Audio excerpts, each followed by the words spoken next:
दिल्ली जाके भी शुरुआत तो क्या हुई, वहाँ जाके भी मेरे साथ एक हादसा हुआ। तो मेरे भाइयों ने बिल्कुल मना कर दिया कि अब ये घर से बाहर नहीं निकलेगी। तो मैं क्या बताऊँ कि मारा भी गया, मुझे सताया भी गया, हमारे पहनावे पे भी रोक टोक हो गई।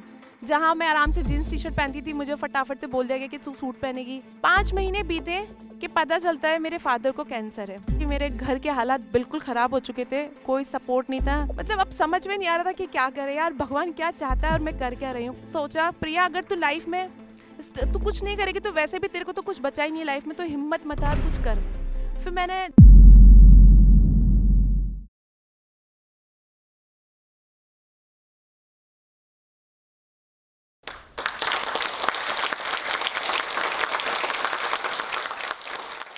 हेलो एवरीवन, मेरा नाम प्रिया चौधरी है और मैं जयपुर राजस्थान से बिलोंग करती हूँ। आज लोग मेरे फेसबुक देखते हैं, मेरा इंस्टाग्राम देखते हैं और बोलते हैं कि आज प्रिया चौधरी उस सेलिब्रिटी के साथ घूम रही है, आज प्रिया उस सेलिब्रिटी के साथ घूम रही है। बट शायद उन लोगों को ये नहीं पता है कि आज जो मैं लाइफ जी रही हूँ, उस लाइफ के पीछे मेरा कितना स्ट्रगल था। ऐसा नहीं मेरा स्ट्रगल खत्म हो चुका है, स्ट्रगल मेरा अभी भी चल रहा है और ज़िंदगी में कभी स्ट्रगल खत्म नहीं होते हैं। जो लोग बोलते हैं, जो सोचते हैं कि प्रिया तो अपनी लाइफ को अच्छे से इंजॉय कर रही है, अपनी मस्ती कर रही है, अपने काम में, अपने फैमिली में, सब जगह अच्छे से लाइफ को जी रही है, बट उन लोगों को ये पता होना चाहिए कि उस सक्सेस के पीछे कितनी परेशानियां थी, जो मैं आज आप लोगों के सामने शेयर करना चाहती हूँ। स्पेशली उन गर्ल्स के सामने शेयर करना चाहती हूँ जो सोचती है कि यार मेरे पापा अलाउड नहीं कर रहे, मेरी मम्मी नहीं जाने देगी, मेरा भाई मुझे प्रॉब्लम दे रहा है। आपको क्या लगता है ये प्रॉब्लम मेरे साथ नहीं आई होगी? ऐसी बहुत सी लड़कियों के साथ में ये प्रॉब्लम्स आई होगी, बट उन लड़कियों ने उस प्रॉब्लम को प्रॉब्लम नहीं समझा। उन्होंने उन्हीं प्रॉब्लम्स के अंदर से अपना एक सोल्यूशन निकाला कि हमें लाइफ में कुछ बनना है, हमें लाइफ में कुछ करना है। इसी तरीके से मैं आप लोगों के सामने अपनी जर्नी बताना चाहती हूँ कि कैसे मेरी जर्नी स्टार्ट हुई, कैसे मैं आज इस प्लेटफॉर्म पे हूँ। आज से बहुत टाइम पहले जब मैं 5th क्लास में थी, हमारे घर में एक हादसा होता है। उस हादसे का शिकार हम पूरी फैमिली हुई। उसमें हुआ क्या कि मेरी दीदी, अब मैं आप लोगों को शायद बता देती हूँ, मैं एक जाट कम्युनिटी से बिलोंग करती हूँ। और जिस सोसाइटी में हम लोग रहते हैं वहाँ पे बहुत ही लोगों की सोच बहुत ही घटिया थी। मतलब ऐसी सोच थी कि अपना मतलब अपनी अपनी कम्युनिटी में शादी करना है। पर मेरी बहन ने वो कदम जो उठाया, वो तो उनका प्यार था, बट उस प्यार का भुगतान हम पूरी फैमिली ने किया। मेरी सिस्टर ने एक मुस्लिम लड़के से शादी करी। उन्होंने तो वो तो शादी करके चली गई, बट उन्होंने पीछे मुड़ के देखा नहीं कि उसका भुगतान कौन भरेगा। उसका भुगतान ये हुआ कि हमारे जो पड़ोसी थे, हमारे जो नेबर्स थे, जो हमसे बात करते थे, छोटी थी मैं, हार्डली मैंने 5th क्लास क्रॉस ही किया था, 6 में आई थी। बच्चों को हम लोगों से, हमारे जो पड़ोस की गर्ल्स हुआ करती थी, जिनके पास हम बैठते थे, जिनके साथ हम खाना खाते थे, हमें वहाँ जाना बंद कर दिया। वो लोग हमारे को घर से हमें अलाउड नहीं करते थे कि हम उनके घर पे जाएं। वो ये कहते थे इससे बात मत करें, इसकी बहन ने तो लव मैरिज करी, इसकी बहन तो मुस्लिम से शादी करके गई है।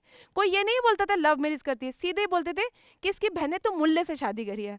आप सोच सकते हो कि मैं छोटी बच्ची थी, मेरे पे क्या बीतती होगी जब ये चीज़ें हम सुनते थे। मेरे पापा जो, मतलब हाँ, सबसे बोलना चालना था, वो एकदम से टूट चुके थे। वो घर से बाहर नहीं जाते थे, जहाँ उनका एक ओहदा था, एक अच्छा काम था उनका। लोगों उनसे उन्होंने छोटी छोटी बातों पर ये कहना स्टार्ट कर दिया, अरे तेरी बेटियों की शादी करते हैं तो भाग जाएगी, अरे इनकी शादी करती है तो भाग जाएगी।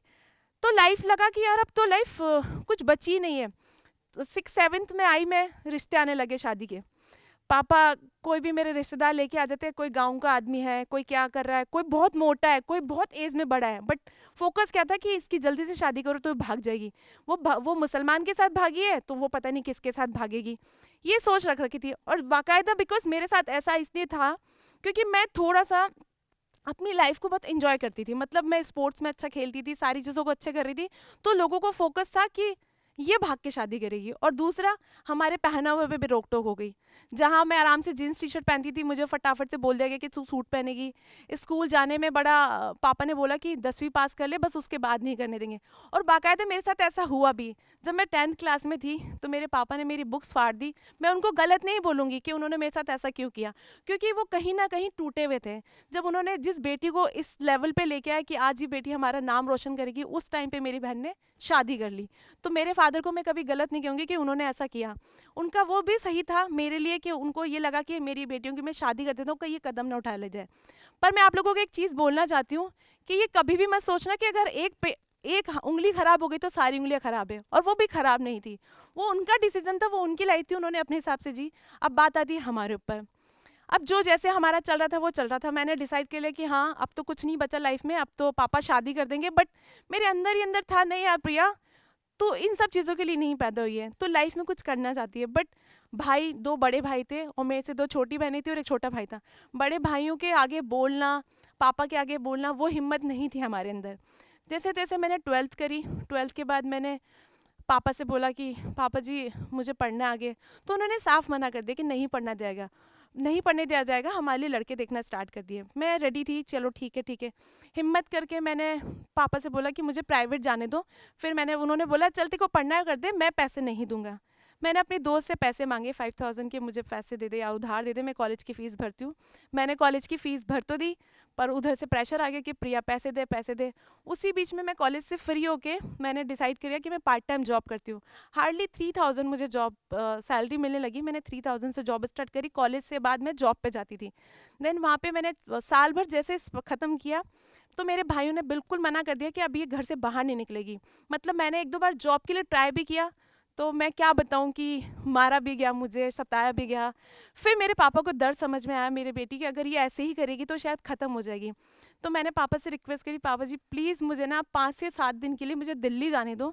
तो बोले तू कैसे जाएगी? मैं चली जाऊँगी, आप एक बार विश्वास करो। मेरे फादर ने मुझे सपोर्ट किया। उन्होंने बोला चल तू 5-7 दिन के लिए जाके आ जा, पर उनकी एक शर्त थी कि तू जा रही है पर तू आके जॉब नहीं करेगी यहाँ पे, तू घर पे रहेगी। मैं बोला हाँ ठीक है, आप जैसा बोलोगे वैसा करूँगी। मैंने एक बार उनको कन्विंस किया। बस वहाँ से मैं दिल्ली गई। दिल्ली जाके आप कह सकते हो कि मेरी जर्नी वहीं से शुरुआत हुई। दिल्ली जाके भी शुरुआत तो क्या हुई, वहाँ जाके भी मेरे साथ एक हादसा हुआ। मेरे जीजू, मेरी सिस्टर के हस्बैंड, वहाँ मैंने 3 दिन स्पेंड करे। तीस चौथे दिन मेरे जीजू ये बोलते हैं कि इसको वापस भेज दे, भाग के तो नहीं आई है कहीं घर से, इसने कहीं कुछ कांड तो नहीं करके आई है। मेरी दीदी ने मुझे बोला कि तू यहाँ मत रह। फिर मैं टूटी। मैंने ठीक है मैं घर जाती हूँ। फिर दिमाग में आया कि प्रिया तू जाएगी, फिर वही होगा, फिर टॉर्चर होगा, फिर तेरे को तेरे घर वाले सताएंगे, फिर तेरे भाई तुझे टॉर्चर करेंगे और ले दे के तेरी ऐसे इंसान से शादी कर देंगे जिसको तू जानती भी नहीं है और कुछ समझती भी नहीं है, क्योंकि तू करना कुछ और चाहती हो, तेरे साथ हो कुछ और रहा है। फिर मैंने सोचा चलो ठीक है, देखते क्या होता है, भगवान कहाँ मुझे कहाँ कोई दिशा दे रहा है। जहाँ मैं आई हूँ तो कुछ तो वो मुझसे चाहता ही है। मैं अपनी बुआ के घर गई, गाजियाबाद। गाजियाबाद में एक गाँव था सदरपुर। वो गाजियाबाद दिल्ली से मतलब 40-50 किलोमीटर दूर था। वहाँ जाके मैंने 2-3 दिन स्पेंड करे। फिर मैंने दिल्ली में ट्राई किया जॉब के लिए। तो अपनी दोस्त को मैंने बोला कि यार मैं ऐसे ऐसे इंटरव्यू देने जा रही हूँ, तो कुछ तेरा कोई दोस्त हो लोग हो तो बता। उसने मुझे एक अपना फ्रेंड रेफ़र करा कि तू उससे बात कर ले, वो तेरी हेल्प कर देगा। उसने बोला हाँ हाँ प्रिया तू आ जा और तू हमारे घर रुक जाना 1-2 दिन, फिर मैं तेरे को रूम दिलवा दूंगा। मैंने बोला डन। मैं अपना बैग उठा के दिल्ली आ गई। सुबह इंटरव्यू दिया। इंटरव्यू में सुबह से शाम हो गई। अब मेरे साथ 3-4 लड़के लड़कियाँ और थे जो मुझे सुबह मिले। शाम को मैं उस लड़के को फ़ोन करती हूँ कि मैं यहाँ पे खड़ी हूँ और तू बता मैं कहाँ पे आऊँ। देन आपको मैं बताऊँ क्या उसने मेरे साथ क्या बोला। देन वो मुझे बोलता है कि तुम्हें आना है तो आ जाओ, बट हम 4 लड़के हैं, तुम कैसे एडजस्ट कर पाओगी। अब आप सोचो कि जो लड़की मतलब शहर जयपुर से उठ के जिसको कुछ पता ही नहीं है वहाँ पे सडनली वो ऐसे बोलता है। मैं उस टाइम पे बिल्कुल टूट चुकी थी, मुझे समझ में नहीं आता मैं क्या करूँ। रात के 8 बज रहे थे, ठंड का टाइम था। जो मेरे साथ लड़के लड़कियाँ थे वो वेट करते कि क्योंकि प्रिया तू कितनी देर में जाएगी। देन मैं उनको बोलती हूँ मेरे पास रहने का कोई ठिकाना नहीं है। फिर उन लोगों ने बोला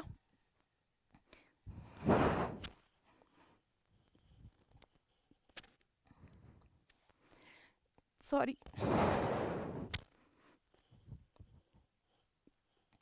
कि 2 दिन तो हमारे पास रुक। फिर मैं वहाँ रुकी। फिर 2 दिन मैं उनके पास रुकी। फिर उन्होंने मेरा रूम करवाया, मेरे को 7,500 की जॉब मिली। मैंने वहाँ जॉब करी। 1 महीना ही बीता होगा, मेरे शहर में जयपुर में ये उड़ चुकी थी, फेमस हो चुका था कि मैं भाग गई हूँ, कि मैंने किसी से लव मैरिज कर ली है। मैंने सोचा ठीक है, लोगों के मुंह को आप बंद नहीं कर सकते हो, बट लोगों को कुछ दिखा के आप ज़रूर कुछ कर सकते हो। मैंने सोचा उनका काम है भौंकने का, वो भौंकते रहेंगे। फिर सडनली एक कांड होता है हमारे घर में। मेरे को पता चलता है कि मेरे फादर के यूरिन में ब्लड आ गया है। तो मैंने बोला पापा जी आपके साथ ही हो गया, मैं जयपुर आ जाऊँ। उन्होंने फिर एक बात बोली कि बेटा तू आ जाएगी, फिर वही परेशानियाँ तेरे को देखनी होगी, तू घर को कैसे करेगी, तो तू वहीं रुक, वहीं पे काम कर। बेस्ट होगा कि तू अपनी बुआ के घर चली जा। फिर मैंने 3 महीने वहाँ जॉब करी। फिर मैं वापस गाज़ियाबाद शिफ्ट हो गई। गाज़ियाबाद से मैंने नोएडा में जॉब करना स्टार्ट किया। गाज़ियाबाद मेरे घर से 70 किलोमीटर पड़ता था। मैं डेली अप डाउन करती थी 70 किलोमीटर, ठंड के टाइम पे आना जाना आना जाना। ऐसे करके मैंने वहाँ से काम स्टार्ट किया। फिर वहाँ पे मैंने एक मॉडलिंग एजेंसी थी जिस कंपनी को मैंने एक प्लान पिच किया। उन कंपनी को मेरा प्लान इतना अच्छा लगा कि उन्होंने मुझे अपने वहाँ पे बुला लिया कि आप मेरे पास यहाँ जॉब करने आ जाओ। जहाँ मेरी सैलरी 9,000 थी, वहाँ से मेरी सैलरी सीधे 15,000 हो गई। मैं वहाँ जॉब करने लगी। 5 महीने बीते कि पता चलता है मेरे फादर को कैंसर है। मतलब अब समझ में नहीं आ रहा था कि क्या करें यार, भगवान क्या चाहता है और मैं कर क्या रही हूँ, कुछ और चाहता है या मैं कुछ और कर रही हूँ। देन 5 महीने के बाद जब मेरे को पता चला कैंसर है, तो मेरे को लगा कि यार अब छोड़ो यार, ये नाम पैसा ये कहीं कोई मायने नहीं रखता, आपकी फैमिली आपके साथ होती है वही सबसे मस्त होता है। फिर मेरे पापा मुझे एक और फिर बात बोलते, बेटा तू आ तो जाएगी यहाँ पे, बट तेरे पीछे जो तेरी फैमिली है तू उनको कैसे सपोर्ट कर पाएगी, तू जॉब नहीं कर पाएगी, तेरे भाई तुझे अच्छे से रहने नहीं देंगे, तुझे टॉर्चर करेंगे, फिर तू कहाँ जाएगी। तो उन्होंने बोला तू वहीं से कर। मैं वहीं से हर हफ्ते बस में बैठती थी, सरकारी बस में बैठती थी, क्योंकि इतने मेरे को घर पे भी सपोर्ट करना होता था, मेरी बुआ को भी देना होता था, और मेरे पास इतना पैसा नहीं होता था कि मैं प्रॉपर वे में एक अच्छी लाइफ जी पाऊँ। मैं गवर्नमेंट बस में जाती थी जहाँ पे 200 रुपये किराया होता था, और रात को बैठती थी सैटरडे, संडे मॉर्निंग में पहुँचती थी, संडे नाइट में फिर बैठती थी और ऑफिस चली जाती थी, और 2-3 घंटे वहीं ऑफिस के रिसेप्शन पे सोती थी ताकि मैं घर जाके वापस नहीं आ सकती। फिर मैं ऐसे करके मैंने साल भर अपना ख़त्म किया। फिर फादर लास्ट दिसंबर एंड में मेरे फादर हमको छोड़ के जा चुके थे 2011 में। फिर मेरे को लगा अब तो मुझे जाना ही पड़ेगा, क्योंकि मेरे घर के हालात बिल्कुल ख़राब हो चुके थे, कोई सपोर्ट नहीं था। भाई उस तरीके से सपोर्ट नहीं कर रहे थे जो हम चाहते थे, वो बहनों को टॉर्चर करना कि वो भाग गई अब ये भी भागेंगी, छोटी बहनें मेरी 2 बहनें। फिर मैंने जो थोड़ा बहुत इकट्ठा किया था पैसा, मैं घर गई। मेरे दिमाग में था कि प्रिया तू जॉब करने के लिए नहीं बनी है, तेरे अंदर लीडरशिप क्वालिटी है, क्योंकि मैं हमेशा जहाँ भी जाती थी मैं एक लीडर की तरह लोगों को लीड करती थी। मैं हमेशा अपना एक छवि छोड़ के जाती थी। जयपुर जाके मैंने अपनी बड़ी बहन से हेल्प मांगी, उसका गोल्ड मुथूट फाइनेंस में दिया। एक फ्रेंड से 10,000 लिए, किसी से 15,000 लिए, कुछ मेरा इकट्ठा किया, मैंने एक बुटीक खोला। मेरे एक दोस्त से हेल्प मांगी कि तू मेरे साथ आ जा, पैसा मैं स्पेंड करूंगी, तू उसको संभाल ले। उसने बोला ठीक है। उसने मेरे साथ 4-5 महीने काम किया, फिर मैंने जॉब स्टार्ट करी। वो बुटीक संभालती थी, मैं दिल्ली में जॉब करने लगी ताकि हमारा रेगुलर इनकम चलती रहे। फिर वहाँ पे भी मुझे सक्सेस नहीं मिली। बुटीक में हार्डली 5 महीने बाद वो छोड़ के जा चुकी थी, मैं बुटीक वापस आ गई। मेरे पास फ़ोन रिचार्ज करने तक के पैसे नहीं थे। 20 रुपये के लिए भी मैं तरसती थी, मतलब 20 रुपये कहीं से आ जाए तो मैं स्कूटी में पेट्रोल भरा के बुटीक पे चली जाऊँ, मेरा बुटीक ज़्यादा दूर नहीं था। साल भर मैंने चलाया, हिम्मत हार चुकी थी, बुटीक बंद कर चुकी थी। रोने के अलावा कुछ ऑप्शन नहीं था। सोचा प्रिया अगर तू लाइफ में तू कुछ नहीं करेगी तो वैसे भी तेरे को तो कुछ बचा ही नहीं है लाइफ में, तो हिम्मत मत हार, कुछ कर।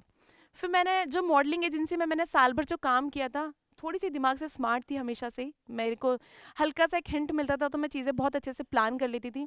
मेरे पास लैपटॉप था, लैपटॉप से मैंने एक वैशाली नगर में मेरे भैया है जिन्होंने मुझे हेल्प करी, मैंने वहाँ पे एक छोटा सा ऑफिस लिया। ऑफिस में जाके खुद ही सफाई करती थी, खुद ही पूजा करती थी, खुद ही गेस्ट जो मेरे क्लाइंट्स आते थे उनके लिए चाय लेके आती थी, और अपने काम को बढ़ाने के लिए मेरे पास कोई स्टाफ नहीं था, कोई पैसे नहीं थे, मैं खुद से कॉलिंग करती थी। और किसी भी रैंडम लड़की बन के कॉल करती, hi I am calling from pink eyes, मेरी कंपनी का नाम है, जो कि मेरी कंपनी को जयपुर में पिंक आइज के नाम से जानते हैं, मैं पिंक आइज से बोल रही हूँ।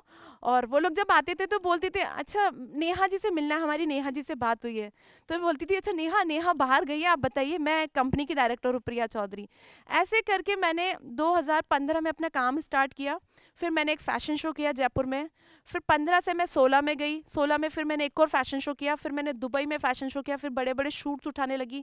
फिर धीरे करते करते करते करते मैंने अपना एक वो मुकाम हासिल कर लिया जो आज लोग मुझे जो बोलते हैं ना कि तू ज़िंदगी जी रही प्रिया, और पर उन लोगों को ये नहीं पता कि ज़िंदगी में मैंने कितने स्ट्रगल फेस करे। आज मैंने दुबई में फ़ैशन शो कर चुकी हूँ, दिल्ली में मेरा ऑफिस है, मेरी बड़ी टीम है, मैंने फ़ैशन शोज़ कर चुकी हूँ, बड़े बड़े प्रिंट शूट्स कर चुकी हूँ।